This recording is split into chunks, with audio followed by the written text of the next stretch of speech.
Bet aš dabar galvoju, kad tikrai man buvo turbūt pogimdyvinė depresija, tik aš to nežinau, net pažinau ir nesupratau.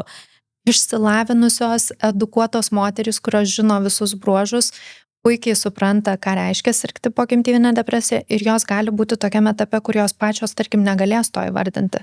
Ir moteris tikrai buvo pogimdyvinė depresija ir tas aplinkos toksai, kas čia per mada, seniau čia jokių depresijų nebūdavo, kas čia per nesąmonė, čia negali būti, čia jinai tingi, čia jinai tik šiaip savo kažką nedaro ar daro, ar taip toliau. Ir kažkaip iki galo niekas tų dalykų ir neidentifikavo. Ir aš kaip mama, pavyzdžiui, kai susilaukiau Liepos, tai ką, aš tada aplinkui turiu? Aš turiu tik vargšą vieną savo vyrą, ant kurio yra užkrautas viso mano giminės, turėjimas atstovėti visą tą giminę, tą kaimą, kurį turėjo mano mama. Pasakyčiau, ką matau, kokius pokyčius per 5 metus. Tai kad daug daugiau atsiranda to atvirumo tokio apie tai, kaip visaip gali būti esant mama, kuo aš labai džiaugiuosi. Turbūt daugelis čia esam mamos ir žinom apie ką ar ne. Atrodo, tas gyvenimas niekada nestovi vietoje ir toks vienas didelis atrakcionas, tai mamos niekas nepasikeitė per tuos 5-6 metus, jos vis dar važinėjasi tais atrakcionais. Būna kartais pasako, aš nedalinsiu patarimų nieko, aš tiesiog norėjau pasakyti, kad aš lygiai taip pat jaučiuosi ir per tą patį einu. Tas kaimas, tas palaikymas, kuris mūsų sups, yra ne ką mažiau svarbu. Ir tuo tikrai labai svarbu pasirūpinti dar iki vaikelio gimimo. Ir tikrai man būdavo tų momentų, kada aš išvykstu ir nesugebu pasimėgauti, nes visą laiką esu kaltėje grįžime ir man jau atrodo, kad jau ant manęs pyksta ir vyras, ir mama, ir vaikas, ir ką čia apie mane pagalvos, ir žodžiu, daug tokių minčių. Tai čia mano mokytoja pasirodo, taip jaučiasi. Aš sakau, tai tu dabar reikia. O vėl sako, tu atsiprašinėsi, kad kad aš reikėjau ir taip neturėjau būti. Arba jinai man primins. Būna kartais irgi sako, mama, nepamiršk, mes bendravom draugiškai. Tai labas, Iveta. Ačiū, kad atėjai pas mus. Ačiū. Ir iš tiesų, Iveta, aš gal šitoje vietoje jaučiuosi mažiausiai žinanti apie tave, mažiausiai girdėjusi šitoje vietoje. Ir net važiuojant klausiau kolegės, apie ką tai, Iveta, kaip čia, kur, kas čia. Ir iš tiesų tikiuosi, kad ir man, ir klausytojams pavyks sužinoti kuo daugiau apie tave ir pažinti ne tik tai tą žmogų, galbūt, kurį mato jie ekranuose, bet tiesiog dalinsi gal kokiamis paslaptimis, atsiskleisi. Tai ačiū tau. Tai labas jums, smagu šiandien jūs matyti, labas visiems klausytojams, kurie klausėtės. Ir man smagu čia būti, tai aš irgi pasistengsiu taip atvirai pasidalinti ir kuo daugiau papasakoti, kiek šiandien leis mūsų laikas. Na ir pasižiūrėsim. Tai, o šiaip nežinau, jeigu tas klausimas toks, kas ta Iveta, tai turbūt jeigu jau labai formaliai, tai aš esu auganti šeima tėvų klubo mokymų ir socialinės iniciatyvos įkūrėja. Tai toks edukacinis projektas, kuriame talpiname daug įvairiausios pagalbos mamai ir stengiamės užtikrinti tą tokį kasdienį palaikymą šeimai, mamoms ypatingai, kad jas ta pagalba, palaikymas, žinios pasiektų ten, kur jos tuo metu yra ir tada, kada joms to labiausiai reikia. Tai čia yra ta tokia mano turbūt kasdienė misija ir kasdienis darbas, bet šiaip pati esu atėjusi iš komunikacijos srities, esu komunikacijos specialistė, daug laiko iki projekto dar freelancinau, buvau laisvai samdoma komunikacijos specialistė. Esu dirbusi ir samdomus darbus, ir agentūrą bandžiusi daryti iš komunikacijos tų paslaugų ir pasimokiusi, kad tikrai ne man ir vėl grįžusi prie freelancingo ir turėjusi labai nuostabių ir samdomų darbų ir kažkaip tiesiog jaučiuosi, kad niekada turbūt nespjaunu į kažkokią patirtį, kurią esu turėjus ir tiesiog vadovaujuosi tokiu gal širdies balsu, kur mane tuo metu labiausiai traukė ir taip vieną dieną tiesiog gimus mano dukrai ir patekau į tą tokią motinystės temą, pradėjau dirbti su Lietuvos šeimom, tiesiog iš pati savo tų asmeninių patirčių, kurios čia atvedė ir tiesiog pasisekė su tuo, kad aš turėjau įgūdžius, kuriuos galėjau pritaikyti ir panaudoti, kuriant šitą projektą, kas kasdien man irgi pasitarnauja. Tai komunikacijos specialistė, pradėjusi edukacinį projektą Lietuvos šeimoms. Kažkas tokio. O vat tada, Iveta, pasakyk, kuo šiandien gyvena tos mamos, kiek ten jų pas tave yra ir gal kažkokias tendencijas esi pastebėjus jau per tiek laiko, kiek tu vykdai šitą veiklą? Tai per 5 metus man yra tekę prisiliesti jau turbūt virš 20 000 šeimų Lietuvoje ir nežinau, per tuos 5 metus iš tikrųjų tendencijos, manau, yra labai panašios. Nėra taip, kad kažkas labai kardinaliai pradėtų skirtis laikui bėgant, bet gal ką pasakyčiau, ką matau, kokius pokyčius per 5 metus, tai kad daug daugiau atsiranda to atvirumo tokio apie tai, kaip visaip gali būti esant mama, kuo aš labai džiaugiuosi. Ir aš labai tikiuosi, kad ir mūsų projektas, ir kitos organizacijos, kurios juda šitą linkmę ir teikia pagalbą šeimoms, kad galim pasidžiaugti, kad prie to irgi prisidedam, nes net ir socialiniai tinklai, kai pasižiūri, kas buvo prieš 5-6 metus, labai yra pasikeitę gal tos bendrosios tendencijos ir aš daug labiau matau to tikro gyvenimo, kai anksčiau būdavo viskas labai labai stipriai nupoliruota, nušlifuota, nufiltruota tam, kad patektų į kokį nors Instagramą. O šiandieną mes matyti jau taip esam pavargę nuo to tobulo gyvenimo, kažkokių vadovėlinių, nežinau, standartų, kad tiesiog labai esam išsiilgę tų tikrų gyvenimų ir dėl to jie vis dažniau pradeda ateiti į socialinius tinklus. Tai aš tame labiau pastebiu gal kažkokius pokyčius. O jeigu žiūrėti šiaip, kuo gyvena šeimos, aktualios pas visus yra tos pačios. Kažkas gyvena kūdikėlių rūpesčiais, kažkas gyvena toddlerio rūpesčiais ir džiaugsmais, visokiom emocijom, elgesio klausimais, ką daryti, kai ten sako, nenoriu, gimstančiais 2, 3 vaikais, visokiais motinystės iššūkiais, jausmais, įvairiausiais išgyvenimais, kurie kartais net prieštarauja vienas kitam, grįžimu į darbus, bandymu subalansuoti tada jau dirbančios mamos gyvenimą, ar ne? Tai tos aktualios jos, turbūt daugelis čia esam mamos ir žinom apie ką, ar ne? Atrodo, tas gyvenimas niekada nestovi vietoje ir toks vienas didelis atrakcionas, tai mamos niekas nepasikeitė per tuos 5-6 metus, jos vis dar važinėjasi tais atrakcionais. Bet ko gal galima pasidžiaugti, kad tiesiog gal šiek tiek nebe tokios vienišos jaučiasi kaip prieš tuos kokius 6 metus, vien dėl to, kiek daugiau išeina to tikro gyvenimo į eterį ir tada tiesiog įsitikina, kad ne su jom čia kažkas yra negerai, ne jos yra kažkokios brokuotos, ne jos vienos nesusitvarko, kad visos mamos per tai. O tu dabar paminėjai, kad bendrauji, matai, stebi tuos etapus, tuos momentus.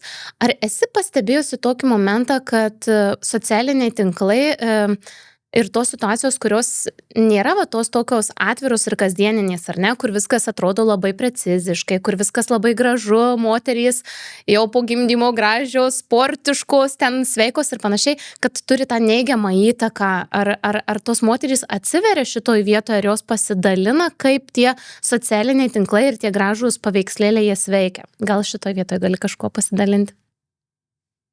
Mes turime bendruomenėje tokią vieną vietą, kur aš matau daugiausiai realybės. Ir kur, sakyčiau, moteris tikrai maksimaliai nusiema visas kaukes, visus, kaip ten turėtum būti kažkokia super tobula mama, atitinkanti kažkokius standartus. Tai yra pokalbių čiatai, kuriuos mes esam suskirstę pagal amžiaus grupės, kas leidžia šiek tiek aktualioms pasiskirstyti. Jeigu tu, tarkim, gyveni kūdikėlio daugiau klausimais, tu keliauji tą galbūt čiatą, jeigu gyveni bendresnėm temom, jau ten kokios emocijos, arba apskritai, nežinau, kažko bendro ieškai, kažkas ieško, nežinau, meistro, tarkim.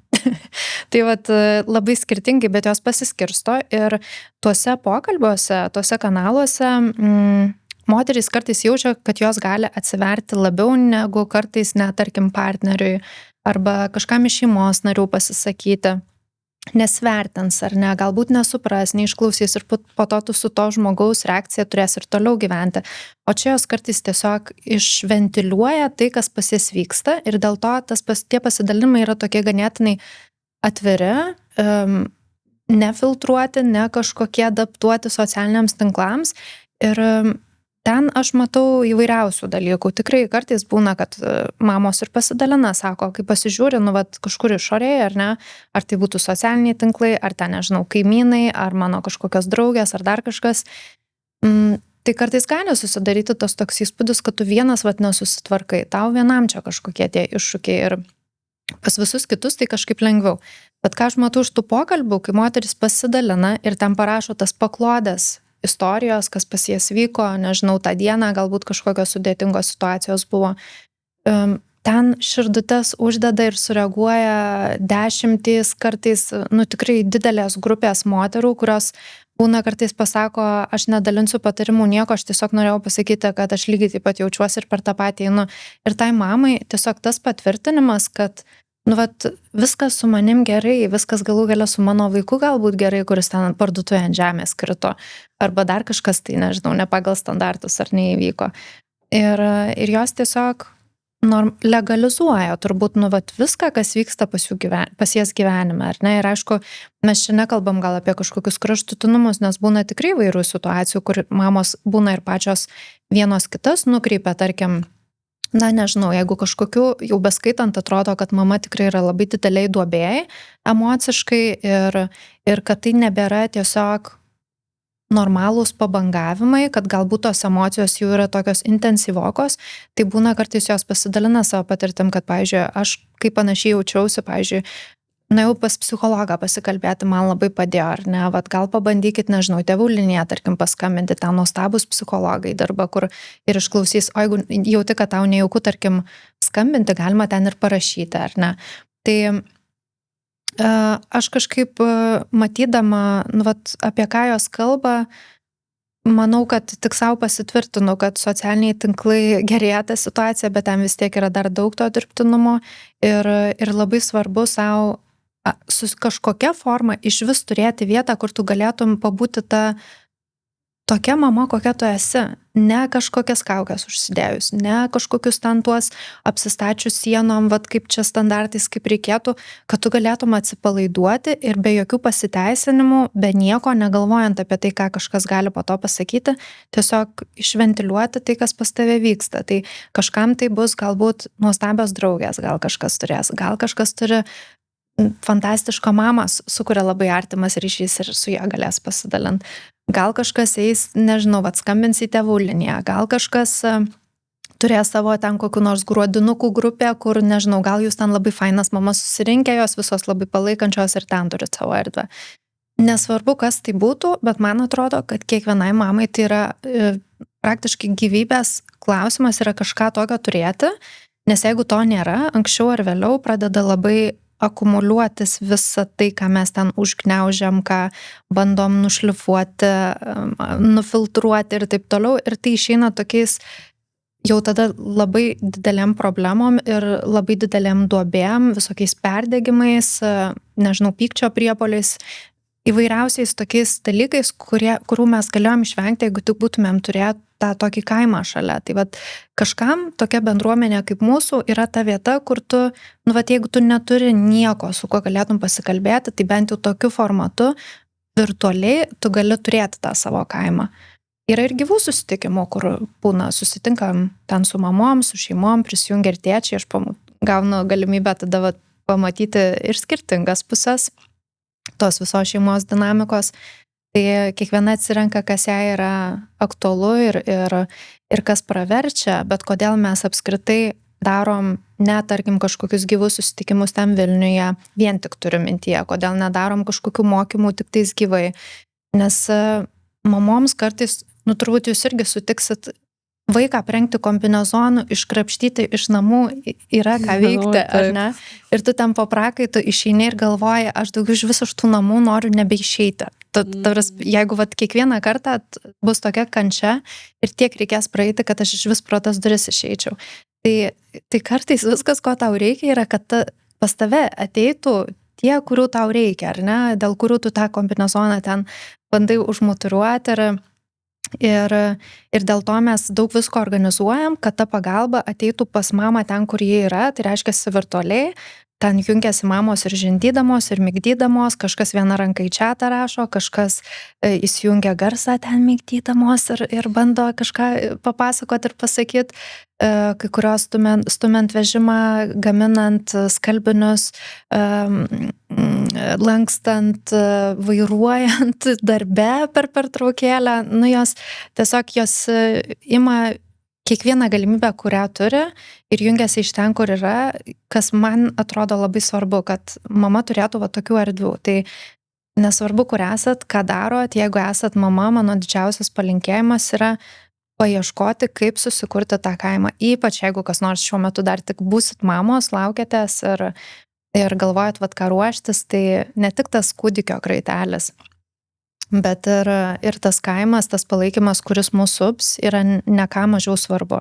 Ir tuo tikrai labai svarbu pasirūpinti dar iki vaikelio gimimo. Labai labai įdomiai ir iš tikrųjų daug dalykų dabar pasakei.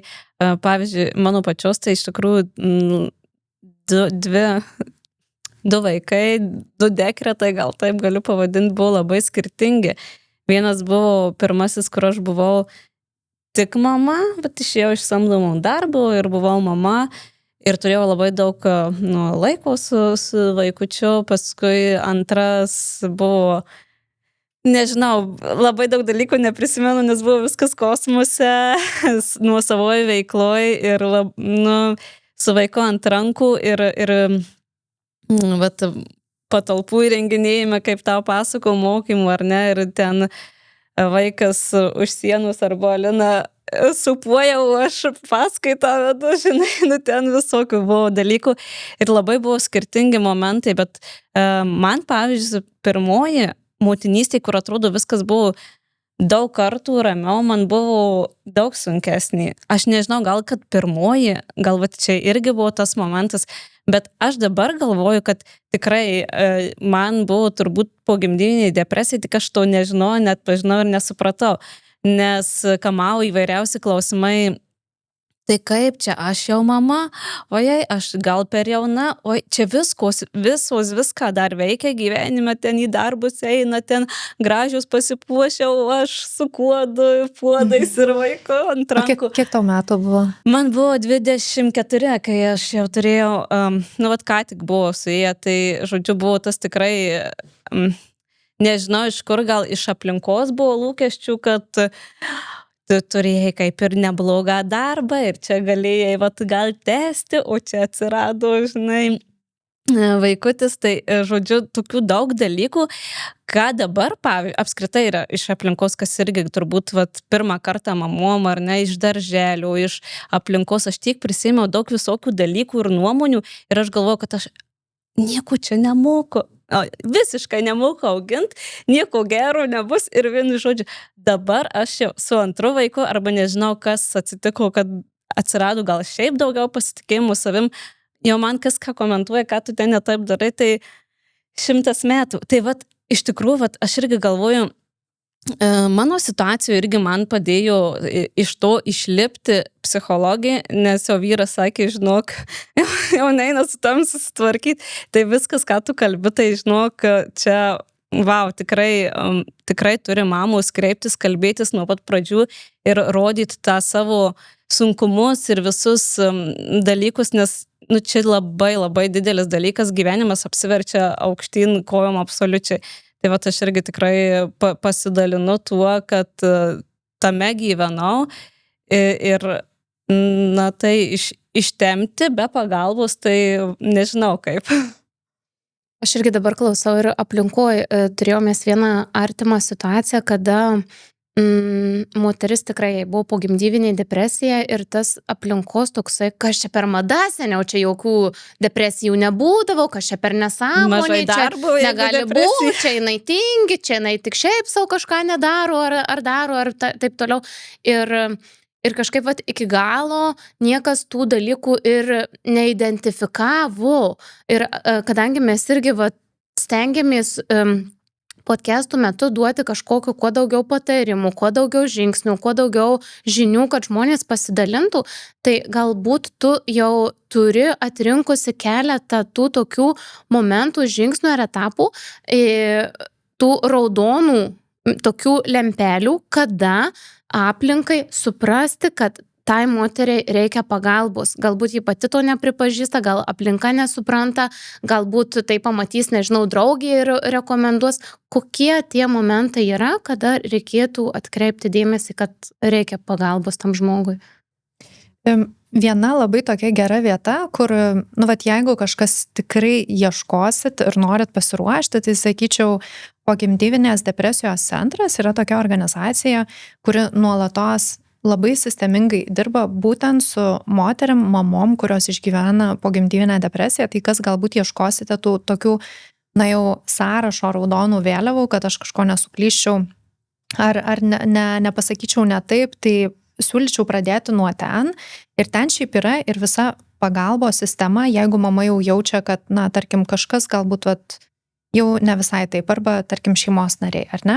Bet aš ką galbūt išskirčiau, yra ten visokie tipiniai tokie simptomai, kaip, tarkim, kažkoks nuotaikų svyravimas, kuris yra toks trunkantis keletą savaičių, kaip ir yra visiškai normalu, ar ne? Daug moterų eina per tai ir dažnai galima net ir paskaityti, tarkim, pogimdyvinė melancholija. Yra tokia švelnesnė forma, per kurią tikrai labai daug moterų praeina, jeigu nesuklysiu, gal 70-80%, kur labai tipinis dalykas yra būtent po gimdymo, tarkim, keletas pirmų savaičių, mėnesių.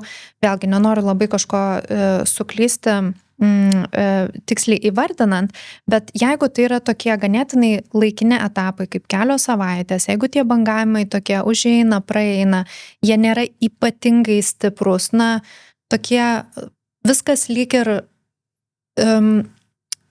mūsų rankose, ar ne? Vis dar yra kažkaip kontroliuojama ir gal ten mama paverkia, gal vėl greitai pasidžiaugia, bet tie bangavimai nėra ypatingai tokie dideli, ar ne? Bet kai mes jau pradedam pastebėti, kad pradedam išeiti iš labai, jau normos ribų, kada moteris, pavyzdžiui, ne savaitėm, o mėnesiais jaučiasi prastai, ar ne, kada tikrai nebeatpažįstame jau kardinaliai moters, nes kartais net į psichozę gali nueiti pogimdyvinės depresijos būklę, kada jau labai tokie ryškus yra simptomai. Tai aš sakyčiau, tas laikas vienas yra dalykas, jeigu matome, kad tai trunka ganėtinai ilgai, intensyvumas yra kitas dalykas. Jeigu pradeda kilti kažkokios mintys, kurios yra nukreiptos, pavyzdžiui, prieš vaiką, dažnai gali pasireikšti turint pogimdyvinę depresiją, tarkim, pyktis ar ne kūdikiui, tarkim, ar ne, vienas iš dalykų, noras netgi pakenkti. Tai jeigu kyla kažkokių tokių minčių, aišku, noras ir save sužeisti ar ne savo pakenkti. Tai yra keletas dalykų, bet sakau, aš nenoriu kažko čia suklysti. Tas sąrašas, kuris yra pateikiamas pogimdyvinės depresijos centre, yra pats tiksliausias, ten dirba, aš pasitikiu ir dėl to rekomenduoju, žinau, kad dirba nuostabios moterys, kurioms labai rūpi ir kurios ties tuo nuolat dirba. Tai jeigu norėsite pasidomėti, tikrai siūlau pažiūrėti ten. Ir tėvų linija yra vienas iš sakyčiau, tikrai labai nuostabių psichologų projektų, kur galite bet kada paskambinti ar parašyti, ir jeigu ar artimiesiems, ar tau pačiam, tarkim, kyla kažkokių jau neramumo, kad kažkas gali būti ne taip, galima tiesiog su jais pasitarti ir tiesiog papasakoti, kas šiuo metu vyksta ir pasižiūrėti, kokia ta situacija. Šiaip pagalbos yra visai nemažai, dabar yra ir mamos linija, pavyzdžiui, irgi, kurie irgi savanorės, kurios yra apmokytos ir būtent su ir pogimdyvinė melancholija ir depresija gali dirbti. Tai tokių niuansų yra turbūt daug ir būklės yra labai skirtingos ir intensyvumai skirtingi ir kaip ir pati minėjai, kartais būna moterų, kurios sako, aš ko gero turėjau, tiesiog nebuvo nustatyta, labai dažnas atvejis, irgi kas dalinasi tokiom patirtim. Būna moterų, kurioms net ties, tarkim, metais, kai kūdikiui vaikui jau yra sueina metukai, net, tarkim, tada gali pasireikšti pogimdyvinė depresija. Tai tų mitų yra labai daug ir vienas iš jų yra turbūt, kad nežinau, jeigu tu labai ruošiesi, viską žinosi ir turėsi ten tuos sąrašiukus bruožų ir būsi viską išmokęs ir pasiruošęs, tai tau nenutiks, ar ne? Bet pogimdyvinė depresija serga išsilavinusios, edukuotos moterys, kurios žino visus bruožus, puikiai supranta, ką reiškia sirgti pogimdyvinė depresija ir jos gali būti tokiame etape, kur jos pačios, tarkim, negalės to įvardinti.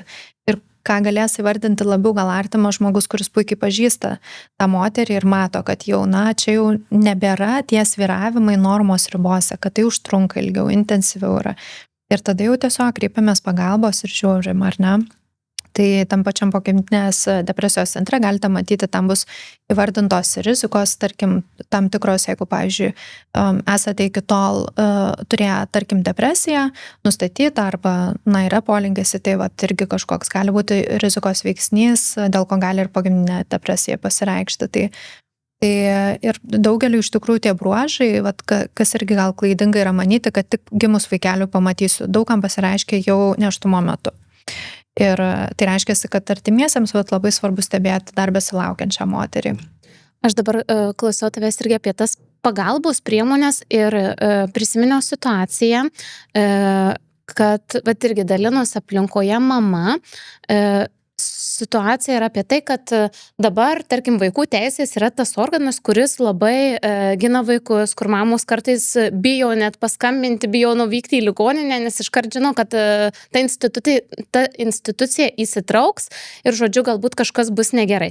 Ir šitoje vietoje tu kaip kalbėjai apie vaikų liniją, apie dar kažką, man iš karto kilo toksai klausimas, ar ten tos mamos gali atsiverti, ar ten jos gali papasakoti, kad, tarkim, sakau, aš girdėjau situaciją, aš sakau, norėjau paimti tą vaiką ar trenkti į sieną, iš tos pusės, ar šitoj vietoj yra kažkoks, saugos barjeras, ar ne, kad aš galiu pasipasakoti, kad aš taip jaučiausi ir man nuo to nieko blogo nebus.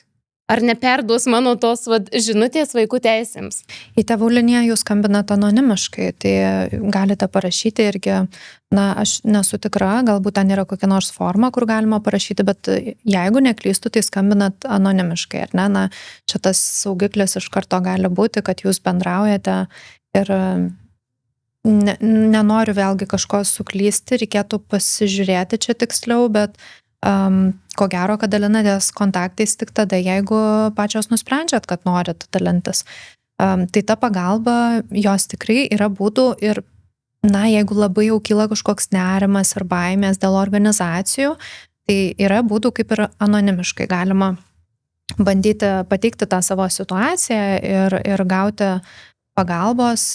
Ta pati mamos linija, jeigu neklystu, irgi anonimiškai yra galimybė pateikti savo situaciją ir ten tikrai man nėra tekę girdėti tai, ką rekomendavau tiek tėvų linija, tiek mamos linija, kad ten būtų tokių situacijų, jog, tarkim, būtų kažkokia sistema, kad apie mamą yra informuojamos kažkokios organizacijos. Tai aš manau, kad saugumas ir atsiranda ir tas pasitikėjimas skambinti į linijas iš to, kad tu žinai, jog tai ta prasme, kad tavo kaip mamos interesus ten saugo ir kad čia ne kažkas tikrins ir panašiai. Tai man gal šiek tiek liūdna girdėti, kad dėl tokios priežasties, nes aš galvočiau, kad rečiau galbūt skambinam į tokias linijas, nes tiesiog balsu kartais papasakoti, kas vyksta, yra daug sudėtingiau ir nejaukiau, negu, tarkim, kokį nors laišką parašyti. Tai man gal rečiau tenka girdėti iš mūsų, tarkim, bendruomenės mamų, kad jos bijotų kreiptis kažkur, nes, kažkaip ten, tarkim, vaikų teisės gali sureaguoti, ar ne. Man šiaip yra tekę girdėti ir tokių labai pozityvių istorijų apie vaikų teisės, kur, aš sakyčiau, kad jie yra suinteresuoti apskritai tuo, kad šeimos gerovė, ne tik vaiko gerovė. Ir yra tokių situacijų, kur tikrai ieško, kaip padėti šeimai, kai reikia šeimai pagalbos. Tai, vėlgi, tų kraštutinumų turbūt gali būti visur ir visokių tų situacijų yra. Aš vis grįžtu prie to, kad mes turim, tai yra viena iš priežasčių, kodėl mes turime turėti kažkokį savo palaikymo ratą aplink save, kad nereikėtų jaustis taip, jog tu esi vienas prieš visą pasaulį ir tas pasaulis yra pasiruošęs iš tavęs atimti vaiką su visokiom organizacijom, jie ieško, kur kažką įrašyti ir, nežinau, visam laikui palikti ar panašiai, nes turbūt reikėtų kelti tą klausimą, iš kur iš vis ateina tas toks nepasitikėjimas tuo visų pasaulio aplink mus, ar ne? Tai matyt, aš taip spėčiau, kad jeigu yra moterų, kurios taip jaučiasi, labai tikėtina, kad jos savo aplinkoje neturi to rato, su kuriuo galėtų pasitarti, kalbėtis, jaustis, kad jos yra palaikomos kad gali atsiverti ir tada tu žiūri į visą pasaulį kaip į kažkokį priešą, ar ne, nusiteikusi, nežinau, kažką tais pabloginti ar pakenkti tau, tai labai norisi kažkaip paliesti gal ir tą pusę, ar ne, kad taip visko buvo ir bus, ir organizacijose, ir visokiuose projektuose, ar ne, labai norėtųsi, kad viskas būtų tik gražios istorijos, bet ko gero, kad ir kaip mes žiūrėtumėm, visa tai prasideda visų pirma nuo mūsų, ar ne, nuo mūsų kaip žmonių, nuo mūsų pasitikėjimo kitais. Ir aš daugiau matau situacijų ir bendruomenėje, kada iš to pasitikėjimo kitais gimsta labai gražių dalykų. Ir pačios moterys įsitikina, kad jos gali pasitikėti ir atsiverti, pasidalinti, kaip jos jaučiasi ir niekas jų ten neužmėtys akmenim, nepaskus kažkokiam vaikų teisėm ar kažkam tais net kalbos apie tai nėra. Tai aš taip vėl grįžtu prie to, apsupkit save žmonėmis, kuriais galit pasitikėti tam, kad nereikėtų kovoti su visu to pasaulio aplink jūs. Elena tokią frazę gerą pasakė, trenkti į sieną. Buvau irgi mokykloje, pas mus buvo psichologas, darė paskaitą, ten buvo apie vaikus. Ir mane tai jis labai nuramino, nes sakė taip, kad norėti trenkti savo vaiką į sieną yra labai normalu, nenormalu yra trenkti į sieną. Tai žodžiu, šitoje vietoje tai tikrai, aš tai sakyčiau, jeigu pakelkit rankas, kas nenorėjot, trenktų vaikų į sieną, tikrai pas mane irgi buvo tų situacijų, kur atrodo, ta prasme, arba aš išeinu iš namų, arba, nežinau, viskas rašau vyrui, ar tu grįžk namo, nes aš, viskas, tada sakau, arba tikrai tuos vaikus sienų, žinai, gali rasti, nes, tu pavargsti, išsenki, dar pas mus irgi tas skirtumas tarp vaikų 5 metai. Aš galvoju, jis bus pakankamai didelis, kad jie, pavyzdžiui, nesipyks, kažkodėl įsivaizdavau taip. Bet ten tokių dalykų būna, ten susipyksta dėl tos pačios pagalvės ar dar kažko. Aš kažkaip įsivaizdavau, kad jau bus čia gal mano lūkestis irgi buvo susikurtas, kad bus lengviau. Bet, žodžiu, kai jie dviese tarpusavy pykstas ir tu nežinai, kurio čia tą norą pateisinti, nes tada didelį reikia, kad tu brolį labiau myli, o brolis mažas įreikia įspėgia tiek, kad ten irgi argumentus labai stiprus gaunasi. Tai, tu pratrūksti, tiesiog natūralu, normalu ir aš manau, mes turim mokėti tai pripažinti ir apskritai nerodyti tik tai, kad dabar mes irgi kalbamės, ar ne, mamytė susėdo, kalbamės apie vaikus. Kažkaip mažai čia tų džiaugsmų ir optimizmų, žinai, tik tai kalbam apie tuos skaudžius momentus, bet labai džiaugiuosi, kad mes apie tai kalbamės, nes reikia tikrai išdrįsti apie tai kalbėtis ir žinai, manau, kad daug labai nuostabių dalykų yra su vaikais, mes nebereikalų juos turim ir nuostabūs pirmi kartai, meilės ir panašiai, bet tame yra labai, labai daug iššūkių tikrai, kur reikia susitvarkyti su savim ir klausimas, aš neįsivaizduoju, įmanoma tam pasiruošti, nes man atrodo, kad toli gražu neįmanoma. Tiems kalneliams, ar ne, visiems? Tam gyvenimo pokyčiai, ypač su pirmu vaiku. Nežinau, galbūt save nuolat į tokias stresinės situacijas pabandyti pastatyti ir pabandyti kuo ramiau jose išbūti, nes vaikai daug stresinių situacijų sukurs augant ir laikui bėgant ir daug chaoso bus tokio, kur vienintelis pastovus dalykas motinystėje yra nuolatiniai pasikeitimai.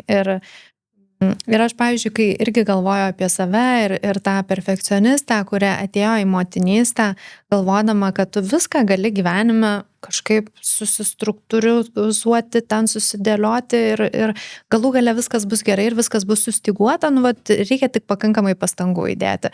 Ir kai tu supranti, kad čia yra tas sritis, kur tu gali save iki negalėjimo atiduoti, belenkiek pastangų įdėti ir vis tiek atsitiks kažkas, ko tu visai neplanavai, bus visai kitaip ir tu turėsi kažkur surasti resursų, kaip su tuo išbūti, kaip iš to išeiti, kaip tai spręsti, kaip nuolat besiverčiant į gyvenimą, kažkaip sunormalizuoti bent jau iki kažkokių, nežinau, žmogiškų ribų, ar ne, tai man atrodo, kad, vat kaip ir sakei, taip, yra iššūkis tai, kad nuolat besikeičiantis gyvenimas, bet ir dovana tai, kad ir koks tu žmogus buvai iki tol, tu čia atėjęs išmoksti geriau tvarkytis su pokyčiais, tampi stipresnė asmenybė.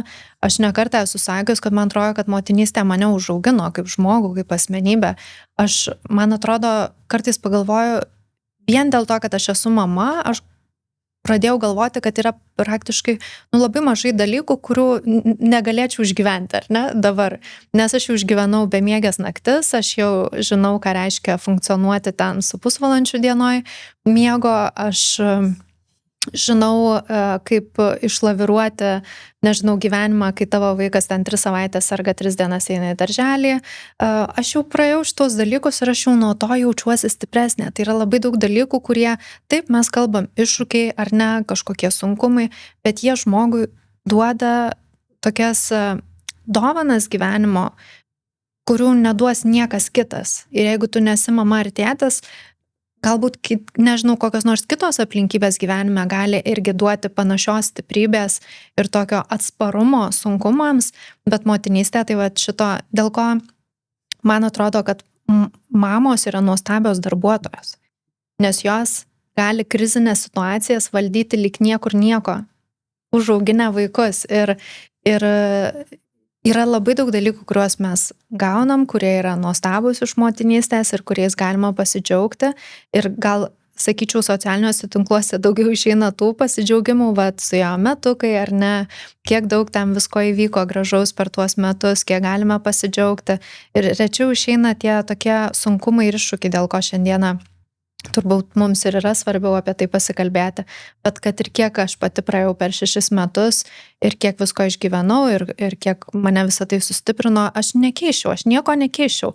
Aš vis dar manau, net ir praėjus tai, ką praėjau, kad vis tiek man būti mama yra vienas nuostabiausių gyvenimo dalykų ir aš nenorėčiau grįžti ir nebebūti mama.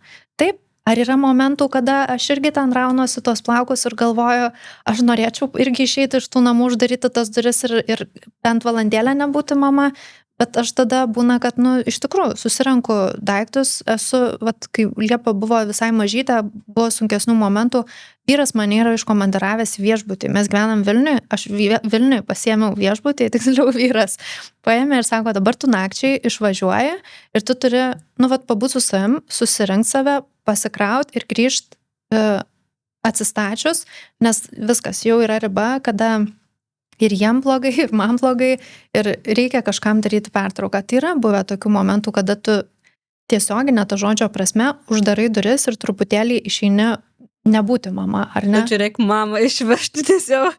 Kartais to tikrai reikia ir taip, su tuo eina ten visokie ir kaltė, ir dviprasmiški jausmai, ir visa kita, milijonas dalykų, bet galų gale, kai tu grįžti jau besišypsanti, gebanti ir su vaiku ir pažaisti, ir smagiai pabūti, o ne vien, nežinau, ten galvoj sėdinti su savo rūpesčiais, net nesišypsanti, negirdinti vaiko, jo nematanti.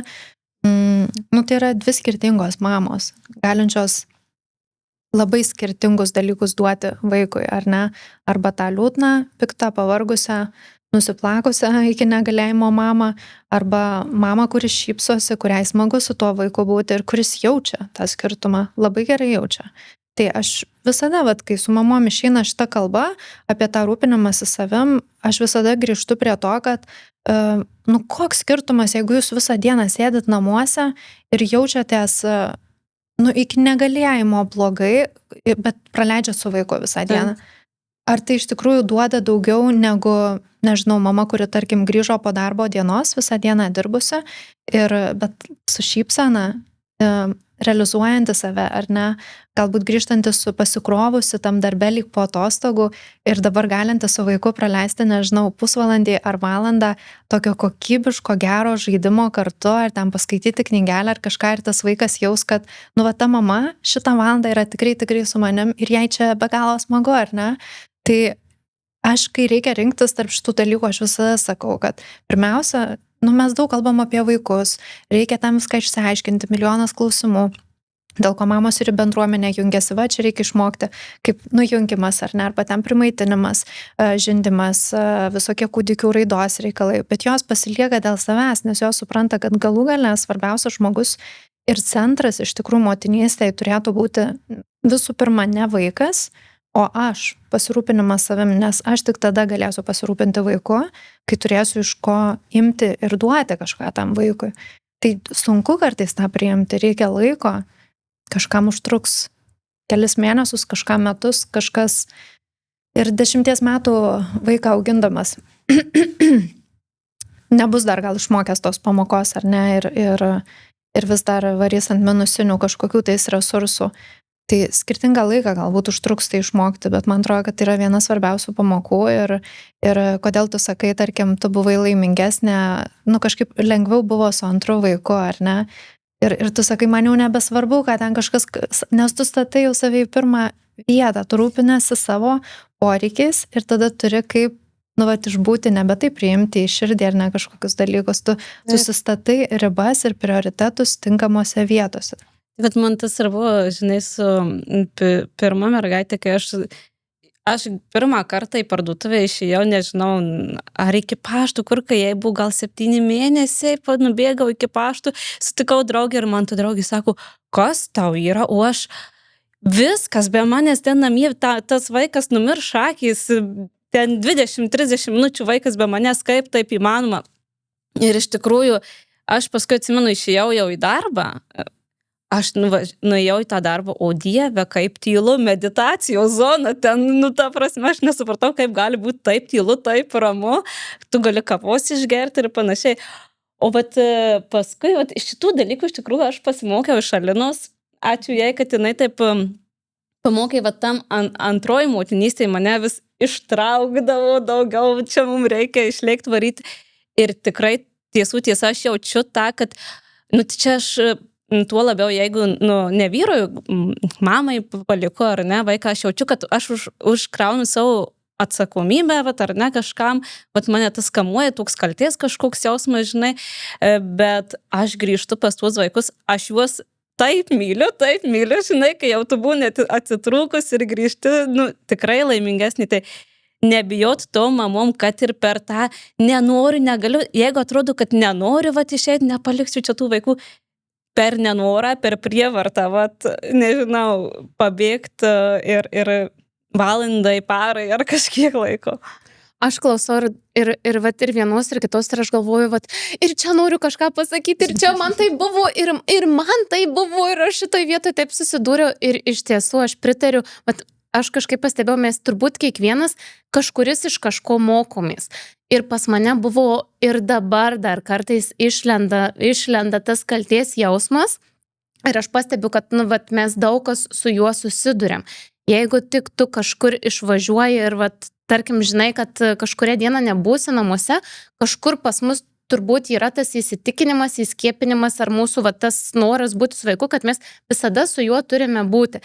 Ir aš pamenu, aš šitą dalyką išmokau iš draugės, kad kartais normalu, kartais gerai, tu pažiūrėk, kokia tu grįžti pailsėjus, ar pailsėjai, ar ne, kaip tu fainai jautiesi, ar atsitiko kas nors, pažiūrėk, kaip ten tas vaikas jautėsi. Tai tas kaltės jausmas kažkaip užsisukam, mes vis jame, aš net galvoju, kad turėtų būti kažkokių daugiau patarimų, metodikų, būdų, kaip su juo tvarkytis, kaip su juo kovoti, nes tai yra turbūt viena iš tų emocijų, kurią patiriam visi. Ir vieni tik vienaip su tuo susitvarko, kiti kitaip. Ir tikrai man būdavo tų momentų, kada aš išvykstu ir nesugebu pasimėgauti, nes visą laiką esu kaltėje grįžime ir man jau atrodo, kad jau ant manęs pyksta ir vyras, ir mama, ir vaikas, ir ką čia apie mane pagalvos, ir žodžiu, daug tokių minčių. Čia mano mokytoja pasirodo, taip ir jaučiasi. Aš sakau, aš kažkaip manau, kad aš kažką išmokstu iš kažko, ar ne, tada aš tą išmokimą perduodu dar kažkam kitam, kitas dar kažkam kitam. Ir ką ir norėjau pasakyti, kad iš tiesų aš tai labai pritariu jūsų minčiai, kad vaikai yra mūsų mokytojai. Ir man tikrai būna tų situacijų, galiu atvirai pasidalinti, kada mano protas ir strategija parodo, kad tarkim dabar šitoj situacijoje turėtų būti taip, ar ne, aš nusipiešiu tokį paveikslėlį, turėtų būti taip ir ne kitaip. Ir mano vaikas parodo visai kitą situaciją. Ir aš pamenu, mums tikrai tas momentas, kad mes bandom dirbti su tuo, kad nesvarbu, ką pagalvos kiti ar ne. Ir tarkim, vaikas iškelia isteriją toj vietoj, kur ten tavo kažkokiu vaikystės draugų yra klasiokų ar dar kažkur, kur parodo, kad tu visiškai su juo nesusitvarkai, tu vos ne jį ten tokiom kojom bejudančiom įtraukia į mašiną ir galvoju, kad tik dabar niekas negirdėtų, kaip jisai rėkė. Ir aš pamenu irgi dabar pas mane atvyko klasiokė, kurios nemačiau 10 metų. Ir žodžiu, jinai atvažiuoja pas mane ir aš jai pasakoju, čia vienas mano vaikutis, čia kitas, čia susipažink, čia mano vyras, žodžiu, čia pirmą kartą viską matau ir faktas, aš noriu atrodyti faina, aš noriu atrodyti sėkminga, ta kur sekasi, tokia, aš mačiau tave Instagrame ir aš tokia, vis tiek tas kažkoks puikybės momentas ir kas išlenda viduj. Ir mano vaikas padėjo mane į vietą taip, kad parodė, kad kokia yra realybė šitam pasaulyje. Ir tiesiog man tikrai tuo momentu aš galvojau, susprogsiu ten. Justukai apsirenk megztinį ten kažką. Ne, aš nesirengsiu ten.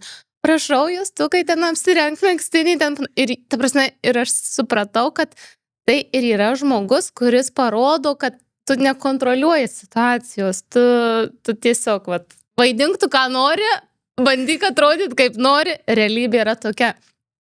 Kartais tiesiog vyksta gyvenimas ir mes su psichologėm daug kalbam ir apie tą norą viską sukontroliuoti ir tą mūsų perfekcionizmą ar ne motinystę. Ir jūs, čia gal skamba kažkam, čia 3 sėdi perfekcionistės. Čia yra mūsų kartos reikalai. Tarsi daugybė mamų per tai eina. Jeigu kažkas nepasako, tai žinokit, arba ne iki galo pasako, arba tai yra vienetai žmonių. Aš prisimenu kažkada klausiau Instagrame, kiek mamų, tarkim, jaučia, kad yra toks nuolatinis noras viską sukontroliuoti, labai šiek tiek ir tarkim visai nejaučiu. Tai iš ten tų 100 moterų, kurios balsavo, buvo vienintelė mama, kuri nubalsavo, kad jinai nei kiek nejaučia noro sukontroliuoti. Tai tarsi jūs galite suprasti, apie ką čia eina kalba ir tas mūsų iliuzija yra manyti, kad mes kažkokią turim visagalystės ten tą karūną, kurią galim vaikščioti visada užsidėję ir mes viską galim pačios. Tarsi, kad nereikia mums jokios čia pagalbos, viską pasidarysim pačios, viskas mums pavyks, jeigu tik pasistengsim pakankamai. Ir vaikai tikrai supažintina su tuo gyvenimo tokiu paradoksu, kad yra dalykų, kurių tu šitam gyvenime nesukontroliuosi. Tiesiog, ar ne? Bet man, pavyzdžiui, per tuos 6 metus viena gražiausių pamokų turbūt ir yra ta, kad tu mokaisi būti ne robotu, bet žmogum. Žmogum, kuris gali turėti visokių dienų, gali klysti, gali kažkur labai stipriai sufeilinti, ar ne? Bet ateis po to gal atsiprašys, pasikalbės su vaiku ir tas vaikas ten gal žinot, tas memas yra, ar ne, kur tu ten lieja ašaras, o Dieve, aš ten pakėliau balsą, ar ten tave grubiau paėmė už rankos, ar dar kažką atsiprašau, tu ten jau suki savo mintyse, čia gyvenimo trauma, vaikas apie šitą situaciją ten psichologui kažkada pasakos, o vaikas, jo, gerai. Bet žinai, šito vietoje visai neseniai man buvo situacija irgi, kad pas mus bėda įimas miegot, kosmosas, neina miegot. Tiesiog vėliausiai tada man irgi stresas kyla, rytoj į mokyklą keltis, nuovargis, tralė. Ir žodžiu, kad jau ten buvau supykus, jau žodžiu pakėlus toną vaikam, kad einat plautis, dantų miegoti, viskas. Ir žodžiu, aš ten tikrai buvau jau tokia įpykus visai ir paskui aš savo mergaitės atsiprašau, kad, žinai, atsiprašau, nereikėjo čia man šitų situacijų, tikrai prieš miegą, čia čia tikrai nepadėjau ir panašiai. Ir paskui vėl po kelių dienų kažkas ten buvo, kad kažko jie ten, mergaitė atėjo, ten nusipirko sniegui tokį žnyptuką, prižnybau broliui lūpą ir aš tada pradėjau vėl žodžių reikti, kad kaip, taip, tiesiog, ateit, ir prižnypt tą lūpą. Ir jinai man sako, tai tu dabar reikia, o vėl sako, tu atsiprašinėsi, kad kad aš reikėjau ir taip neturėjau būti. Ir tada aš galvoju toks, tai čia gerai, kad mes tų vaikų atsiprašinėjom ir bandom, žinai, kaip su lygiaverčiais čia pripažinti ir panašiai, nes paskui, jinai, mama reikia, tuoj vėl atsiprašinėjai, žinai. Jo, jie tokie įdomų žmogelį, tie mūsų maži, kur kartais atrodo mūsų būdus, kartais ir prieš mus ar ne panaudoja. Aš atsakymo iš tą klausimą neturiu. Aš savo viduje, tai aš tikiu, kad tai yra gera strategija visgi atsiprašyti. Aš pati prisimenu daug situacijų iš savo vaikystės, kur aš, pavyzdžiui, prisiminus galvoju, aš būčiau norėjus, kad manęs, tarkim, atsiprašytų, ar ne, kad ir suaugęs tas žmogus. Gal aš ten prikaišiočiau tuo metu, jo ten sugalvočiau, kaip tai panaudoti. Bet dabar, kai žiūriu retrospektyviai atgal, praėjus daug metų, man daug svarbiau yra tas ryšys, kurį mes išsinešam iš tos situacijos, nei kad ten žodžiai, kurie buvo pasakyta, negu kas buvo padaryta. Būna daug situacijų tokių, kur man irgi, tarkim, išveda iš kantrybės, kažkas įvyksta, pakeliu balsą, dar kažką. Ir kai aš ateinu pas vaiką su tuo tokiu žmogiškumu, kad ir aš galiu klysti, vienas dalykas ir jai tai yra pamoka, kad kai jinai augs, kai galbūt jinai turės kažkada savo šeimą, kad ir jinai gali klysti. Man tai yra labai svarbu, kad jinai neapkrautų savęs manimu, kad jinai turi būti robotas, kuris viską visada turi daryti tik teisingai, ar ne? Tai aš jau verčiau ten su tom diskusijom, po to tvarkysiuosi, ar ne, kur ten mama ir vėl atėjo atsiprašinėti ar kažką. Bet aš žinosiu, kad mes vis tiek išlaikėm tą ryšį, kas man atrodo labai svarbu, ypatingai ir vaikam augant, kai po to prasideda ir mokyklos, paauglystė, vaikai daugiau užsidaro, eina į savo grupeles, prasideda visokia rizika susidurti su žalingais įpročiais ar ne, tokios jau mažų, didelių žmonių, bet jau ganėtinai rimtos problemos. Aš noriu, kad vaikas jaustų, kad nesvarbu, kas vyks, kad gali pas mane ateiti. Ir kad ir jinai, jeigu suklydo, jinai atsiprašys, išgirsim ir kažkaip spręsim, judėsim nuo to. Ir tas momentas, kada atsiprašo tėvai vaikų, man atrodo, kai jie pasikalba ir pakalba, kaip kitą kartą gal būtų galima kažkaip kitaip spręsti. Arba kodėl, gal nėra tai geriausias būdas ar ne ten sureaguoti taip ar anaip. Mes išeinam susilipdę. Man atrodo, kad mes išeinam daug stipresniam ryšyje, negu buvom iki tos situacijos. Ir kodėl konfliktų iš vis, net ir poroje, jeigu mes, tarkim, žiūrim santykiai, ar ne, kodėl manau, kad nereikėtų bijoti kažkokių konfliktų, nes kai kurie bijo, sako, jeigu mes jau pykstamės, tai čia jau bus skyrybos, ar ne. Bet jeigu mes sugebam iškalbėti ir surasti sprendimus ir išsipasakoti, kaip aš jaučiausi toj situacijoje, kaip tu jautėsi, atsiranda daug daugiau tarpusavio supratimo. Ir mes išeinam tokiam, didesniai meiliai, didesniam ryšy, geresniam supratime, nes tu jauti, kad jūs esat komanda, jūs nesat kažkokie priešai, taip ir su vaiku. Man norisi to jausmo, kad mes esam komanda. Aš esu tavo mama, tu esi mano dukra, mes kartais galim tiek tu, tiek aš kažkokių dalykų nežinoti, mes galim klysti, bet mes vis tiek stengiamės padaryti geriausia, ką galim toj situacijoje. Ir ieškoti kažkokio sprendimo. Taip, bus vėl pakelsiu balsą dar kažką tais, bet bus ir situacijų, kada sustabdysiu save reikiamu metu. Arba jinai man primins. Būna kartais irgi sako, mama, nepamiršk, mes bendravom draugiškai. Tai, toks padėti vienas kitam, ar ne? Ir čia apskritai tos, tai yra, aišku, ir ta tėvystės filosofija, ar ne? Mes skirtingai labai galim matyti, labai skirtingų šeimų būna.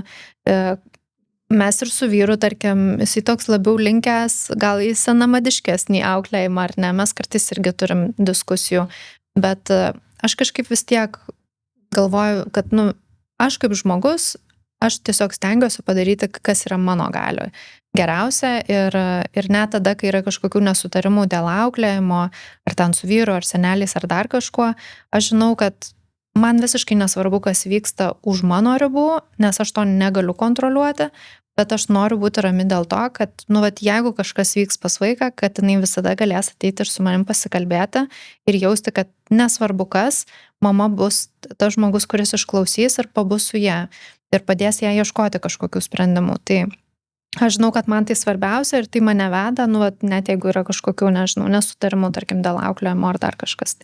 Aš dar labai noriu pasidalinti, pas mus buvo ugdymo įstaigoje psichologija atvykusi ir jinai davė patarimą, kuris, man atrodo, mane palietė asmeniškai, gal ką nors iš mamų taip pat palies. Tai iš tiesų, kaip ten buvo tema brėžimas ribų, kaip reikėtų brėžti ribas ir tas momentas, kai vaikas priešinasi arba tiesiog tas elgesys yra nepriimtinas, kur galbūt jis bando ar įskaudinti mamą, ar kažką negražaus pasakyti, arba jis rėkia, ar dar kažkas. Ir mes tada irgi kažkaip sureaguojam, bandom sukontroliuoti tą situaciją, mus apima pyktis. Tai tos specialistės patarimas buvo, nežinau, tiesiog išbūti tą momentą, iškvėpuoti, nežinau, kažkaip mintyse užsikimšti ausis, matyti kažkokį filmuką ar kažką ir tiesiog išbūti ir tokiu būdu parodyti vaikui, kaip įmanoma, būnant tokioje emocijoje, viską sukontroliuoti, kad yra būdų, kaip mes galime nepratrūkti. Tai kažkaip aš pastebėjau, kad paskutiniu metu tokiuose situacijose man tas kažkoks filmuko pas mane galvoje įjungimas, kad tai tuoj praeis, visai padeda ir kai jie mato, kad aš nesiveliu į tą tokią diskusiją kažką atgal, o jūs, o tu kažkas, tada ta situacija praeina. Ir iš tiesų jau mes keliaujame į pabaigą, bet aš vis dar jaučiuosi nepaklausus to klausimo apie tavo tą idėją, ar ne? Apie tą bendruomenę. Kas ten per bendruomenė, kaip ta pati idėja šitoje vietoje kilo? Turėjo kažkokią kelionę, ar tai buvo kažkokia kritinė situacija? Iš kur kilo tas noras tas mamytę sujungti, apjungti, joms pagelbėti? Nežinau, gal galėsi pasidalinti, kiek jau toj bendruomenėje yra narių, kaip patekti į tą bendruomenę. Tiesiog, kad žmonės žinotų, kaip tave surasti ir šitą vietą žinotų. Iš ko visą tai prasidėjo, tai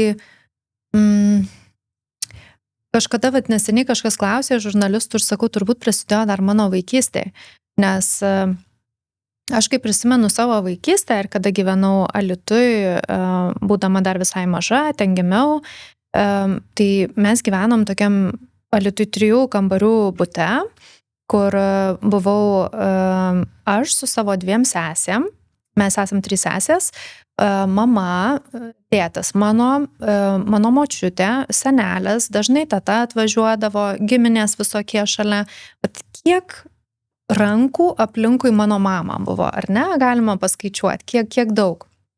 Ir mes iš to, tų laikų ir šito vaizdinio dabar ateinam į laikus, kur daug kas gyvenam, mūsų tikslai yra kokie, ar ne, kokį nors namą nusipirkti ir kuo toliau nuo šeimų, kad nieks neaiškintų gyvenimo, ar ne. Čia šaržuoju, bet toks aš matau tą tendenciją pas mus, kaip tokius individualistus, kaip žmonės mūsų kartą, toks kaip tik siekis kuo toliau nuo visokių giminių, ar ne. Mes nebenorim būti tuose guminiuose 3 kambarių butukuose, reikia turėti didelį namą, ar ne.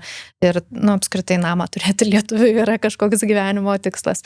Ir ką mes padarėm, tai mes dabar esam visi tokie išsimėtę ir aš kaip mama, pavyzdžiui, kai susilaukiau Liepos, tai ką, aš tada aplinkui turiu, aš turiu tik vargšą vieną savo vyrą, ant kurio yra užkrautas viso mano giminės, turėjimas atstovėti visą tą giminę, tą kaimą, kurį turėjo mano mama, visas tas rankas, ar ne, ir mes visi nesam kažkokie beribiai su savo resursais ir jam atstovėti tą bendruomenę ir tą visą funkciją nėra taip jau ir paprasta, ar ne?